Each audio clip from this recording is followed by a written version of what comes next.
श्री राम। आप सभी के हृदयस्थ ईश्वर को वंदन करते हुए गोस्वामी तुलसीदास रचित श्री रामचरितमानस इस ग्रंथ का जो प्रथम सोपान अर्थात बालकांड का जो हम चिंतन कर रहे हैं, सज्जनों, यह हमारा कथा निरूपण क्रमांक 71। हमने पिछले कथा विभाग में भरद्वाज मुनि के आश्रम का अवलोकन किया, जिस आश्रम को मुनि के मन को आनंद देने वाला, परम रम्य, अति पावन ऐसे उपाधियों के साथ बखान किया गया है। इस चरण के द्वारा हमने आश्रम के गुणधर्म समझने की कोशिश की। आश्रम कोई लौकिक विश्राम का स्थान नहीं है। आश्रम 5 स्टार होटल जैसे चाह रख के वहां जाना, यह कोई आश्रम का सत्संग नहीं है। आश्रम तो वो जगह है जहां आपको निरंतर सत्संग प्राप्त हो, जहां जाने के पश्चात थोड़ी सी शायद असुविधाएं हों, लेकिन जिसके कारण आपकी देह बुद्धि आपको इस संसार के सुविधाओं से परे होकर जीने की विधि प्राप्त हो। और इसके लिए हमने कल आश्रम के कुछ सहज और सुंदर गुणधर्म समझने की कोशिश की।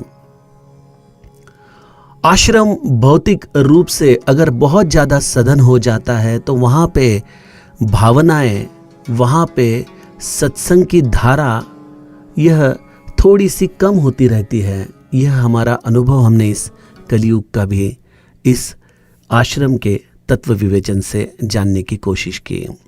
आइए इस आश्रम में भरद्वाज मुनि की मनोभूमिका हम आज की चौपाइयों द्वारा समझने की कोशिश करें। एहि प्रकार भरी माघ नहाई, पुनि सब निज निज आश्रम जाई। प्रति संबत अति होई आनंदा, मकर मज्जि गवनहि मुनि वृंदा।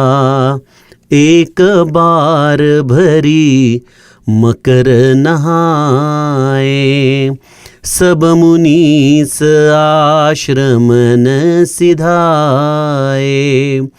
जाग बलिक मुनि परम विवेकी, भरद्वाज राखे पद टेकी। सादर चरण सरोज पखारे, अति पुनीत आसन बैठारे। करी पूजा मुनि सुझसु बखानी, बोले अति पुनीत मृदुबानी।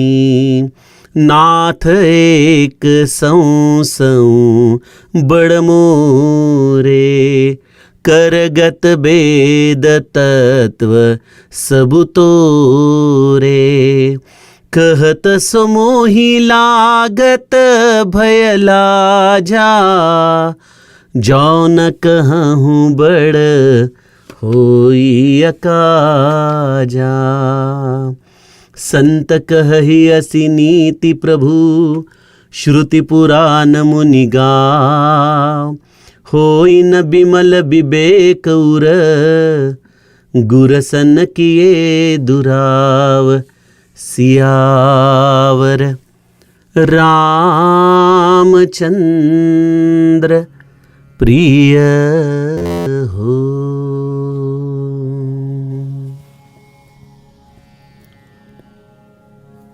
सज्जनों, त्रिवेणी संगम के तट पर भरद्वाज मुनि का यह परम सुहावन आश्रम, इस आश्रम के जो गुणधर्म है वह हमने पिछले कथा विभाग में चिंतन किए।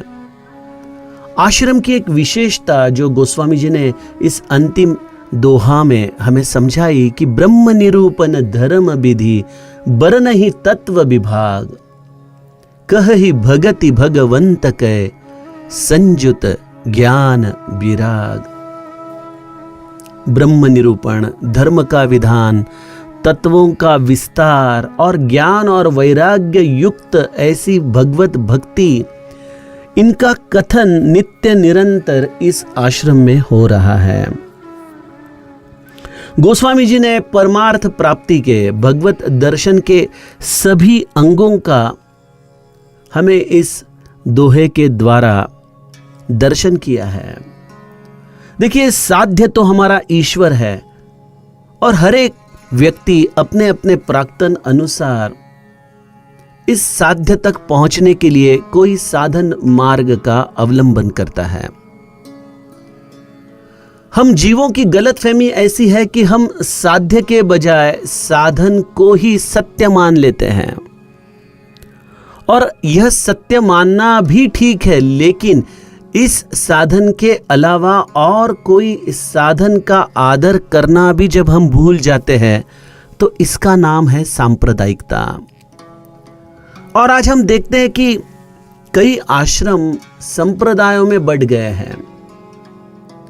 यह तो जरूरी है कि जिस आश्रम जिस साधन मार्ग का पुरस्कार कर रहा है उसे उसी साधन मार्ग के आधार से उस आश्रम में साधना करनी है, लेकिन यह बात गलत है कि उस आश्रम में अन्य मार्गों का उपहास किया जाए, अन्य मार्गों के प्रति उन्हें निम्न स्तर पर रखते हुए केवल हमारा ही साधन कैसा सर्वश्रेष्ठ है यह दिखाने की अगर स्पर्धा आश्रमों में होने लगे तो शायद हम कहीं तो भटक जाते हैं। इसलिए गोस्वामी जी ने भरद्वाज मुनि के आश्रम में ब्रह्म निरूपण अर्थात ब्रह्मसूत्र, उपनिषद, वेद, इनके ऊपर किया हुआ निरूपण, धर्म विधान, धर्म की व्याख्या तो आज इस कलियुग में हम पूरी तरह से भूल गए हैं। धर्म का विधान करना यह केवल किसी ऋषि या संत का ही कार्य है जो इस धर्म के राह पर अपना जीवन व्यतीत करता हो। और वैसे देखा जाए तो जिसे ब्रह्म निरूपण करना है वह धर्म मार्गी ही होता है। भले उसकी वेशभूषा, भले उसके जन्म के साथ उसे मिली हुई जात, शायद इसके द्वारा अगर हम धर्म की व्याख्या करने लगे तो हम मुश्किल में पड़ सकते हैं। तो धर्म विधि और ब्रह्म निरूपण की एक रूपता हमें समझनी चाहिए, और भगवत प्राप्ति के जो अन्य तत्व है उन तत्वों का विस्तार, यह भी भगवत प्राप्ति का एक अनमोल साधन है। और सबसे सुकर बहुजन हिताय ऐसा साधन है भगवत भक्ति। लेकिन भगवत भक्ति भी कैसी होनी चाहिए? संयुत ज्ञान विराग। जो भगवत भक्ति ज्ञान और वैराग्य के अधिष्ठान पर उस साधन मार्ग का पुरस्कार करे, वह भगवत भक्ति ही अद्वैत निरूपण है, वह भगवत भक्ति ही ब्रह्म निरूपण है, वही धर्म का विधान है। ये चारों भगवत प्राप्ति के साधन मार्ग, अगर उसमें से अहंता निकल जाए, उसमें से अड्ढता निकल जाए, उसमें से सांप्रदायिकता निकल जाए, तो यह समस्त साधन मार्ग एक ही है। तो आश्रम का यह उत्तरदायित्व है कि वह उनके गुरु ने दिखाए हुए मार्ग का पुरस्कार करे, लेकिन उसी वक्त अन्य मार्गों के प्रति आदर रखे। ऐसा दिव्य सत्संग भरद्वाज मुनि के आश्रम में इस माघ महीने में सभी संतगण बड़े आदर के साथ और आनंद के साथ अपना काल व्यतीत करते हुए मना रहे हैं। गोस्वामी जी कहते हैं कि एही प्रकार भरी माघ नहाई, पुनि सब निज निज आश्रम जाई। इस प्रकार से सभी संतों ने माघ महीने में स्नान करते हुए इस दिव्य सत्संग का लाभ लिया। और उसके पश्चात जैसे ही माघ महीने की समाप्ति हो गई, सभी मुनि अपने अपने आश्रमों में लौट गए। गोस्वामी जी कहते हैं यह केवल एक वर्ष का ही उत्सव नहीं था, यह तो प्रति वर्ष होने वाला उत्सव है। प्रति संबत अति होई आनंदा। शिशिर ऋतु में आने वाला यह माघ महीना बड़ा आनंददायक है।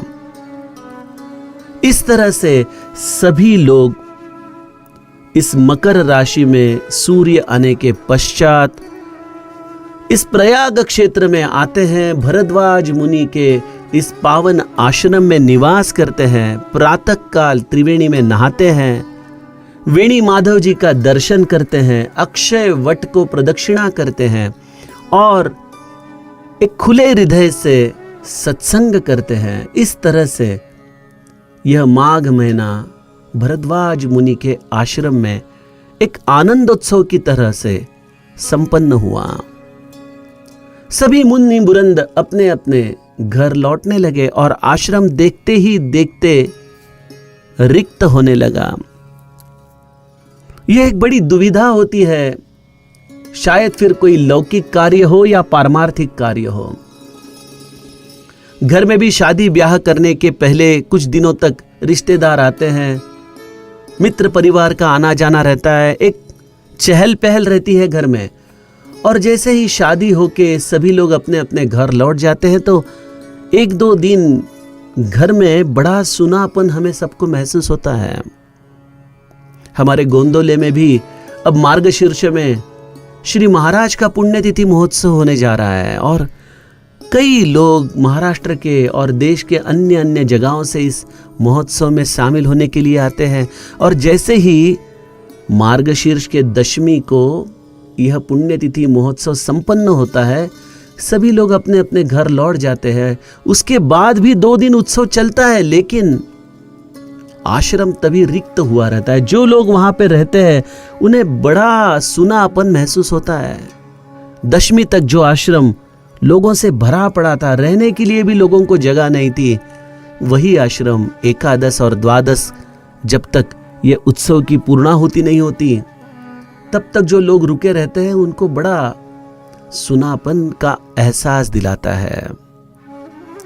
तो ऐसे ही भरद्वाज मुनि का भी आश्रम रिक्त होने लगा। भरद्वाज मुनि को 2 चीजों की दुविधा हो रही थी। प्रथम कष्ट था यह कि सभी ऋषि मुनि अपने अपने घर लौट रहे हैं, आश्रम लौट रहे हैं।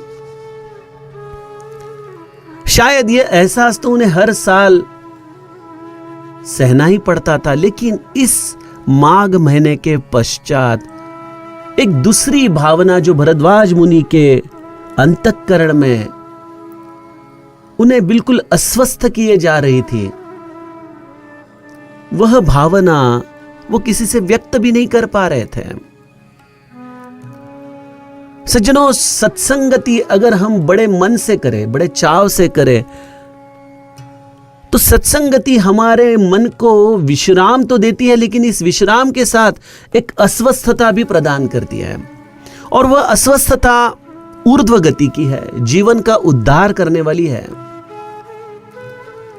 हम तो सामान्य जीव है, लेकिन हम भी हमारे इस कथा के कार्यक्रम में यह अनुभव करते हैं कि 9 दिन कथा का यह कार्यक्रम जब संपन्न होता है तो हर व्यक्ति निकलते वक्त आनंद में भी रहता है और अस्वस्थता में भी रहता है कि दादा अब अगली कथा 4 महीने के बाद होगी, इतने दिन बिना सत्संग के हम कैसे रहें।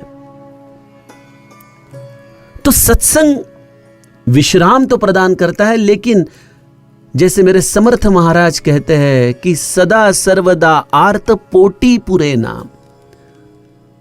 यह सत्संग करने के बाद किसी का मन भरता नहीं है, ऐसा लगता है कि नहीं नहीं, इस सत्संग से हमें दूर मत कीजिए।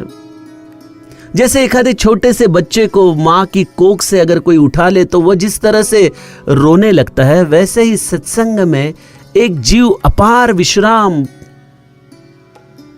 पा रहा है और उसी वक्त समय की पाबंदी के कारण उसे उस सत्संग से बाहर निकलना पड़ता है।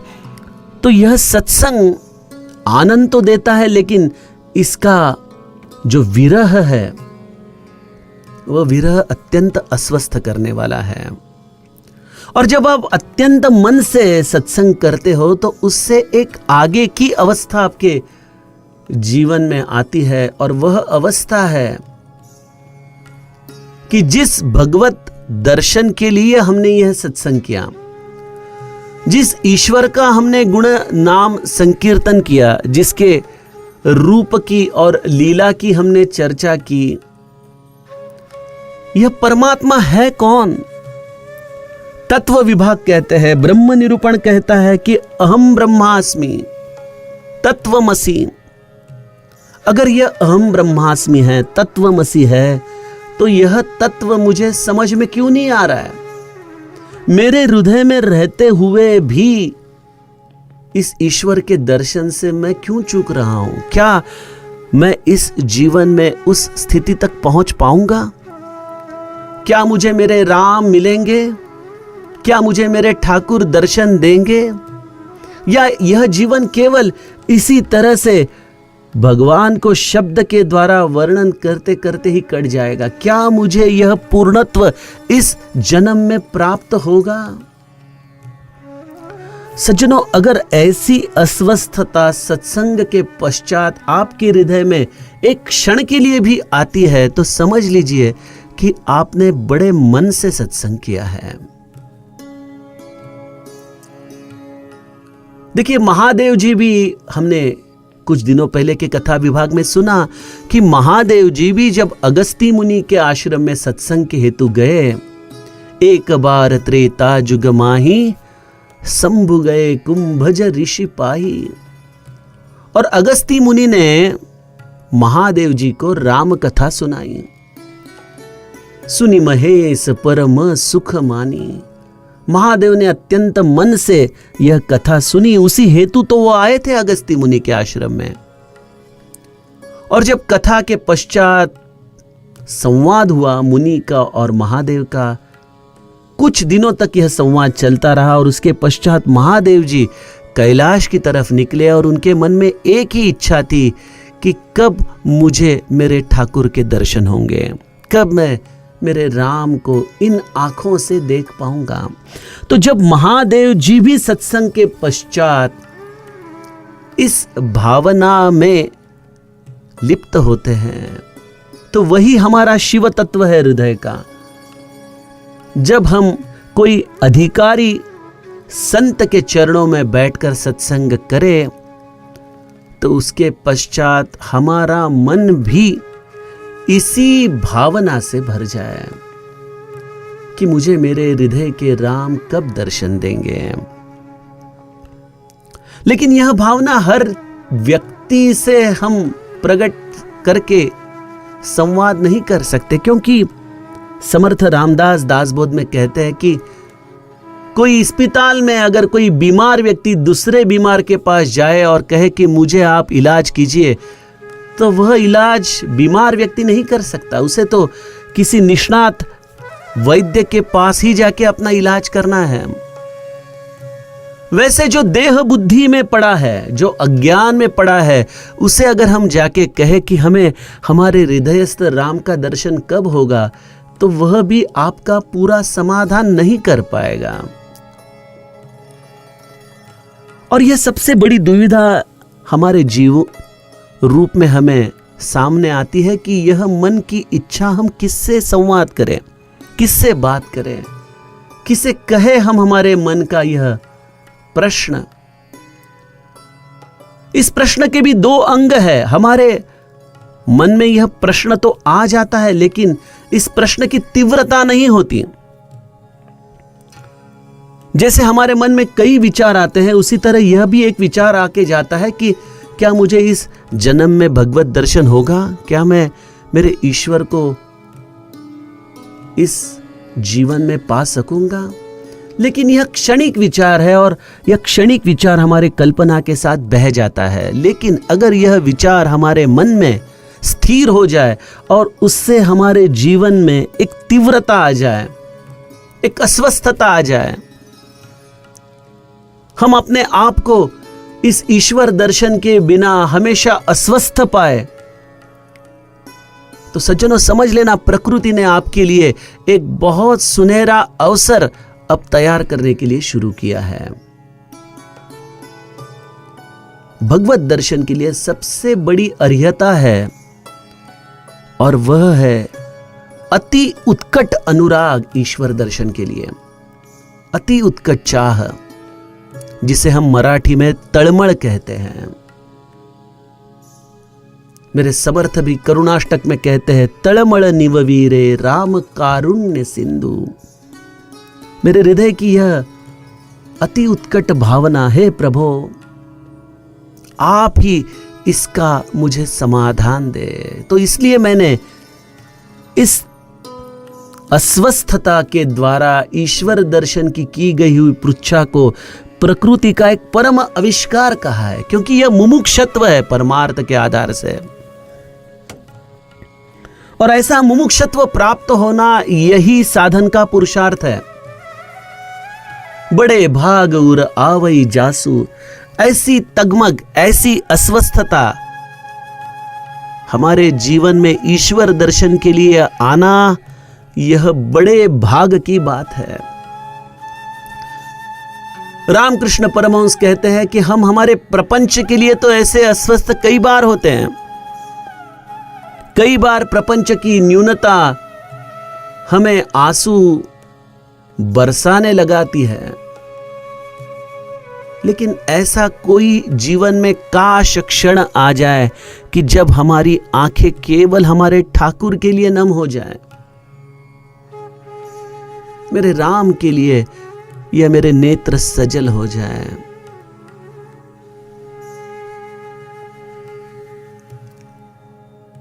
ऐसा क्षण हमारे जीवन में आए तो समझ लेना कि ठाकुर बस अपने पास ही खड़े हैं और उन्होंने करुणा की है हमारे ऊपर। ईश्वर जब करुणा करता है तो क्या करता है? विभीषण सुंदरकांड में हनुमान जी को कहते हैं कि जो रघुबीर अनुग्रह कीना, तो तुम मोहि दरसु हटी दीन्हा। प्रभु रामचंद्र ने मुझ पर अनुग्रह किया, इसलिए है हनुमान जी आपने मुझे हठपूर्वक दर्शन दिया है। तो यही वस्तुस्थिति है, यही परमार्थ का सत्य है कि जब आपके जीवन में ईश्वर दर्शन का अनुराग इतनी मात्रा में बढ़ जाए, तब प्रभु रामचंद्र आपके समाधान हेतु आपके जीवन में संत को भेज देते हैं, जो संत परिपूर्ण हैं। देखिए, हनुमान जी प्रभु रामचंद्र का आशीर्वाद लेके आए हैं, उनका दर्शन लेके आए हैं। तो संत भी वही आपके जीवन में आता है जो ईश्वर से मिला है, उसका आशीर्वाद लेके जो आया है। ऐसा परिपूर्ण संत हमारे जीवन में अनुराग के द्वारा अपने आप आता है। देखिए, विभीषण को मालूम था क्या हनुमान जी आए हैं लंका में? जैसे आज हमें मालूम पड़ता है कि हमारे गांव में कोई साधु आया है, संत आया है, उसके कहीं तो पोस्टर लगे हैं या कहीं एडवर्टाइज आई है, तो हम चलो सोचते चलो जाके दर्शन कर ले। तो यहाँ पे साधु हमारे जीवन में नहीं आया, हम साधु के जीवन में जा रहे हैं। थोड़ा सा फर्क है। लेकिन जब हमारी अस्वस्थता ऐसी बढ़ जाए तो मेरे गुरु भगवान कहते हैं कि यह अस्वस्थता संतों को हिमालय से खींच के लाती है।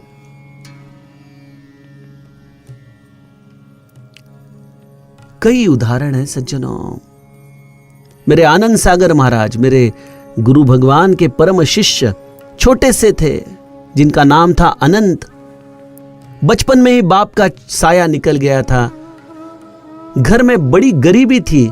अपने माँ के साथ वो इंदौर चले आए और 10 साल की उम्र में ही किसी साहूकार के पेड़ी पर लिखा पढ़ी का काम कर रहे थे। सोचते थे कि क्या जीवन ऐसे ही बिताना है। अंतर्मुख हो गया था स्वभाव। घर में आते थे, मां से कुछ ज्यादा बात भी नहीं चलती थी। मन में यही एक ग्लानि थी कि क्या है जीवन का अर्थ। और तभी दासबोध की उपासना जो पिताजी के द्वारा उन्हें प्राप्त हुई थी, वह नित्य दासबोध का पठन करते थे। दासबोध में सिद्ध व्यक्ति कैसी होती है, इसके लक्षण समर्थ ने लिखे हैं। तो ये छोटा सा अनंत अपने मन में विचार कर रहा है कि ऐसी कोई वस्तुस्थिति होती है, ऐसा कोई सिद्ध होता है विश्व में, या यह केवल संतों का कल्पना विस्तार है। मैं तो जो जीवन का अनुभव कर रहा हूं, मुझे नहीं लगता कि ऐसी कोई व्यक्ति, ऐसा कोई संत रहता है। और ये उनकी अस्वस्थता नित्य व दासबोध में समर्थ के चरणों में व्यक्त करते थे। और एक दिन सुबह जब ऐसे ही दासबोध के अनुसंधान में अनंत बैठे थे, तो उनके हृदय पटल पर श्री ब्रह्म चैतन्य महाराज का अवतरण हुआ और बड़े सुंदर स्मित हास्य से एक केशर कस्तूरी के परिमल के द्वारा हृदय पटल पर प्रगटे हुए ब्रह्म चैतन्य महाराज ने अपनी दोनों बाहों को उठाया और अनंत को कहा कि मुझे आके मिलो। आपको सिद्ध चाहिए ना, सिद्ध क्या होता है वो आपको देखना है, तो आप मुझे आकर मिलो।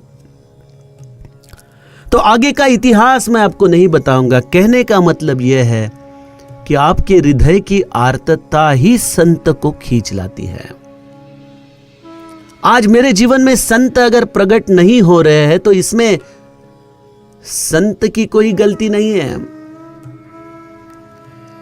आपके जीवन में अभी तक उतनी ईश्वर दर्शन की अभिलाषा निर्माण नहीं हुई है, उतनी तृष्णा आपके जीवन में नहीं आई है।